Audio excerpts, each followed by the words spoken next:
क्या ancestral properties पर सिर्फ बेटों का ही अधिकार होता है? बेटियां या नहीं, बहुएं क्लेम बेटी कर का तो सकते हैं? फर्स्ट सेशन पे फर्स्ट एयर जिसको कहते हैं, पहले जो रोल होता है ना, सबका इक्वल हो गया है। 2005 में हिंदू सक्सेशन एक्ट के मुताबिक अब बेटी और बेटे सबका इक्वल हक है, सबका समान हक है। अगर 3 बेटे हैं, 1 बेटा चल बसता है, तो उसका जो 1/3 हिस्सा है वो बहू को मिलना चाहिए। तो उसकी विधवा बहू का उतना ही हक होता है जितना वो बेटे का था। सो 1/3 और अगर बहू ने दूसरी शादी कर ली है, नहीं, तो उसका हक नहीं लगता। पर अगर बच्चे हैं उस शादी से, पहली शादी के, उनको वो 1/3 मिलना है। इसमें कोई डाउट नहीं है। नहीं, नन व्हाटसोएवर। अभी यहाँ पर भी लोग कहते हैं कि भाई हमने बेटी की शादी में करोड़ों रुपए खर्च किया था, तो अब हम उसको जायदाद से हिस्सा नहीं देंगे। अब ₹5 में शादी करवा लो, पर उनका जो जायदाद में हिस्सा है वो बराबर का है।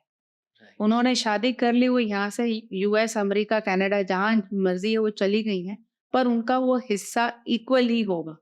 वो बॉम्बे में है, बाहर है, कहीं पे भी है, फ़र्क नहीं पड़ता है। सबका इक्वल हिस्सा है। एंड मैम, इन केस, मतलब ये तो बेटे बेटियों की बात हो गई, बहू और दामाद पे बात कर लेते हैं। अगर बेटे जिंदा हैं और अनफॉर्चुनेटली वो सेपरेट होते हैं अपनी वाइफ से, उस केस में जो बहू है वो उनकी प्रॉपर्टीज पर कितना दाव उन सकती हैं? मतलब अ, अ, वो अपने पति की प्रॉपर्टी पर दावा करेंगी या उनके जो एंसेस्ट्रल प्रॉपर्टी है उस पर? एंसेस्टर प्रॉपर्टी पे उनका हक नहीं है, नहीं, नहीं है।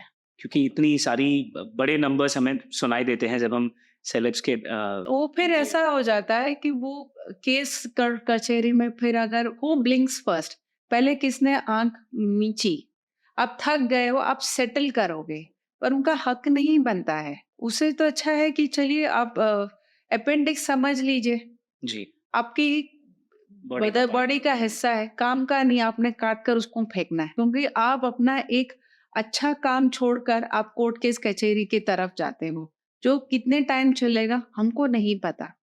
आपके जीते जी वो खत्म होना है वो भी नहीं पता।